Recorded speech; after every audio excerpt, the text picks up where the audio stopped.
Hi, welcome to Panama. I'm Carmen Gisela Vergara, General Administrator of ProPanama, and it's with great pleasure that I will be introducing you to our country and the many investment opportunities that we have to offer.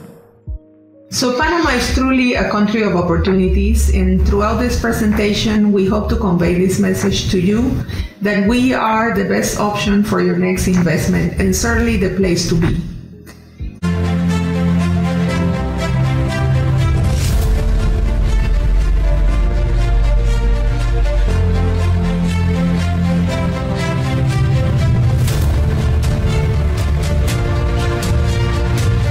Panama is truly a country of opportunities, but as you can see, we are a small country both in territory and in population. Regardless of that, we have managed to be also one of the countries that attract more foreign direct investment in the region sustainably throughout the years, and also one of the countries that has the highest economic growth in the region as well. As proof of that, in 2021, coming out of the pandemic that devastated the world and certainly had its toll in Panama as well, we managed to grow 15.3% our GDP. And last year, 2022, we grew 10.3% of our GDP. Also attracting foreign direct investment and development of jobs sorely needed in our country. And there are many reasons why Panama should be the place for your next investment. Here, we are highlighting just a few of them. And to us, the most important thing is that all of these reasons you can find in a small country such as Panama, in our country, with high quality education and medical services, and also legal and political stability, which contributes to a great business climate. You can access the world from Panama. So we have consistently enjoyed sustainable economic growth, as you can see here. And as I said, coming out of the pandemic, we managed to grow 15.3% of the GDP. But throughout the last almost 10 years, we have been growing higher than Europe, North America, and Latin America and the Caribbean. And this trend will continue with the projected growth for 2023.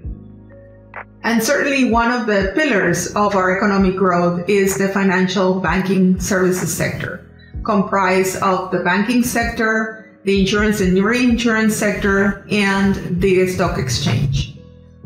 And some of the biggest names in banking are already here in Panama. So probably the bank that you do business with or a bank that your bank does business with is already in Panama. So we know that we are a small market in terms of population. And this is why we have developed a network of international commercial treaties, 23 trade agreements that we have, that gives us access to almost 60 countries around the world. The main markets are covered through free trade agreements like the US and the European Union, but also other countries of interest like Korea and Israel, which are part of the network of free trade agreements that we offer. And so through these agreements, companies that manufacture in Panama can take their products to those markets using all of the prerogatives that we have negotiated. And that gives us access to over 1.5 billion consumers around the world. And Panama is certainly one of the most connected countries in the world, the most connected country in the Americas for sure, because we enjoy not only the connection through the sea routes that spring from the Panama Canal and the ports, but also from the air routes from the Huming Airport and the hub of the Americas, and now more recently, the fiber optic cables that literally go through Panama physically, because we are the narrowest place in the continent, and they connect communications to the world. So you can say that Panama is a connector of cargo, people, and information. And our investment promotion strategy is based on 3 hubs, the logistics, digital, and food hubs, and 2 sectors, energy and tourism. And now, let's go into them and talk a little bit about them. The first hub is the logistics hub. And this is because logistics is in our DNA. As I said, when Panama emerged from the oceans and connected the 2 land masses of North and South America, it instantly became a bridge. And it has been a bridge a port and a door to the markets of Latin America, the Caribbean, and the world. And we continue that tradition through this investment strategy. The logistics center is based on these components: the Panama Canal, the ports, and the airport. With this infrastructure, we hope to attract foreign direct investment that will see the many opportunities that we have to offer in the different sectors that you can see here. And also with all of the most important companies in the maritime sector and the logistics services sector, which already do business in Panama. But certainly one of the biggest tendencies that we are pursuing after the pandemic is the nearshoring tendency. Because of the logistics platform that we have to offer, Panama is truly the place to be for companies that want to manufacture to go into the markets of North America, Latin America, or the Caribbean.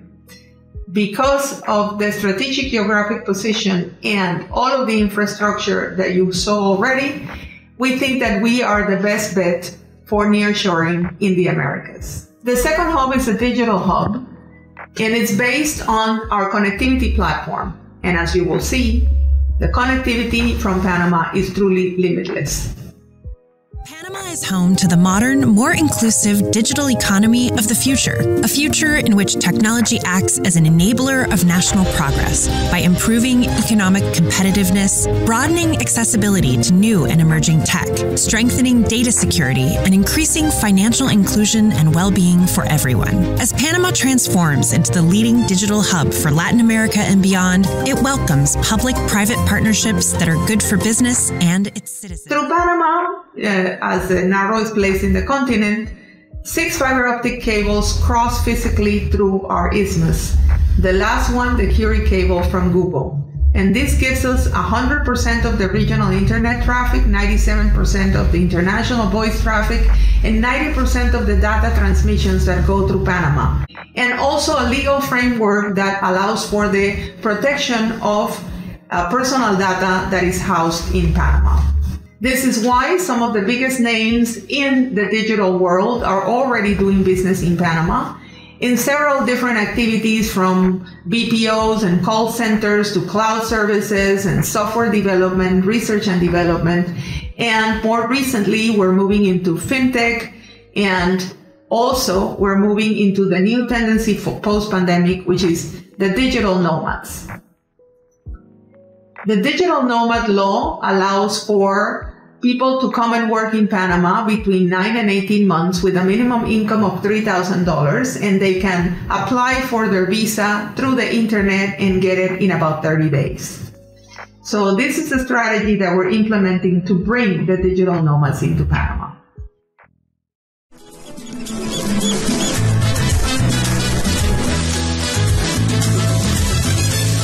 And we do offer over 50 laws that give special incentives to many economic activities that range from the Colón Free Zone, the largest free zone in this hemisphere, the second largest in the world after Hong Kong, where you can do re-export of products, to free trade zones and private free trade zones, and the Panama Pacifico sector, which also operates under a law that gives specific immigration, labor, and tax incentives for companies that will manufacture for exports. The City of Knowledge, our research and development center with education at the center of the proposal, also gives incentives for companies to operate there.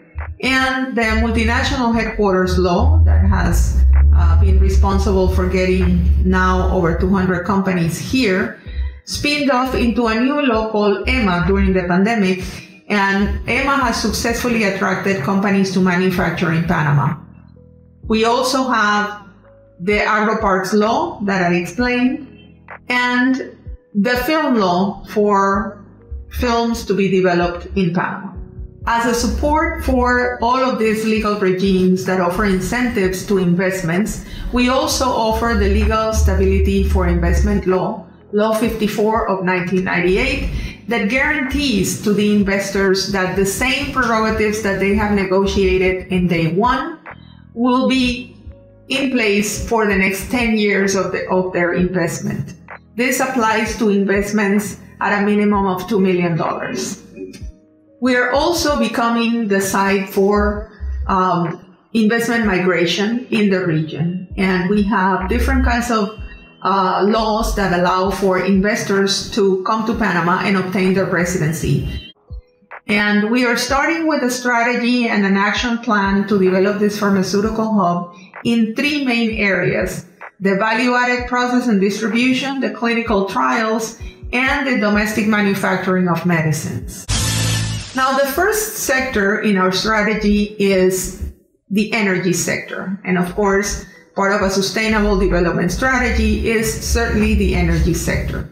Our energy sector is already over 75% in renewable energy, as you can see. But even though we have the biggest wind farm in the region, and last year we doubled the capacity of our solar park, we are pursuing other kinds of energy, of renewable energy, specifically green hydrogen.